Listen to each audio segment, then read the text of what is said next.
In the name of God, the compassionate, the merciful. I am in chapter 10, and I'm going to talk about presupposition. We have got a very short discussion here, and this is relevant to, the discussion on pragmatics. I'm going to finish it just now. Well, page 155 talks about presupposition. What is presupposition? Okay, if you actually go to line 1, 2, 3, 4 of this discussion, you understand that there's a definition there for you. There's a definition there for you. What a speaker or writer assumes is true. What a speaker or writer assumes to be true or is true or known by a listener or reader can be described as a presupposition of that. Maybe the definition is a bit, in fact, baffling, but or misleading or difficult for you to understand.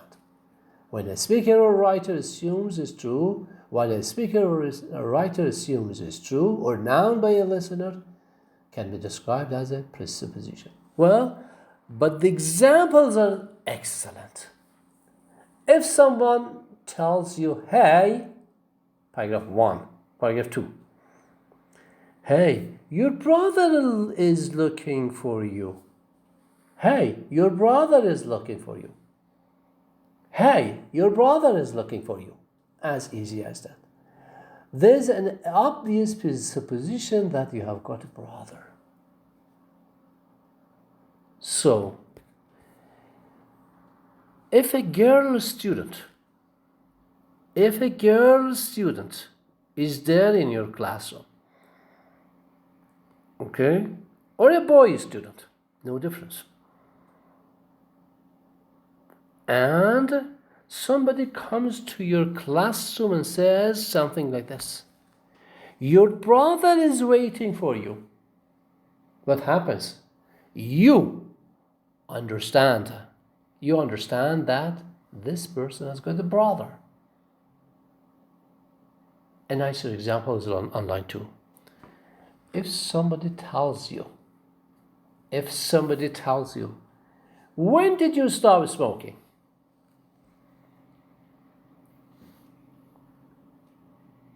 When did you stop smoking? Well, this is a question. Sometimes in Iran they ask, in fact, the grooms. If you want to marry someone, the father could come to say, when did you stop smoking? If you say last year, or a month ago, the father of the girl understands that you are a smoker. Okay? Why? Because the sentence, when did you stop smoking, has got a presupposing sentence inside it. When did you stop smoking means that you smoked. Okay?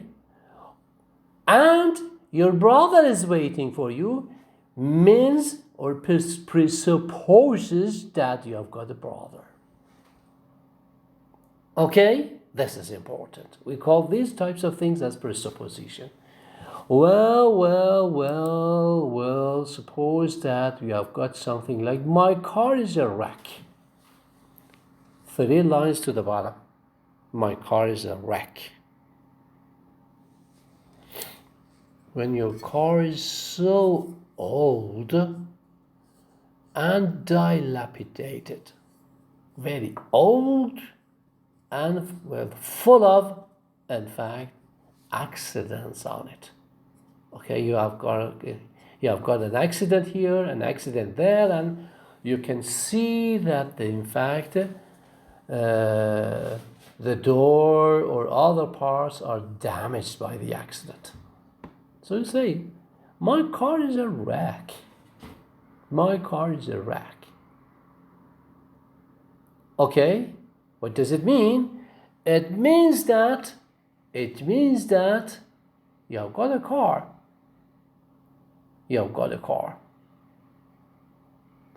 Or other things.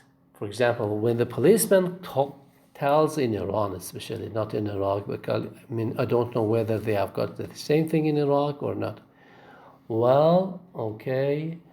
In Iran, the policeman could come to say, when did you actually pass the red light?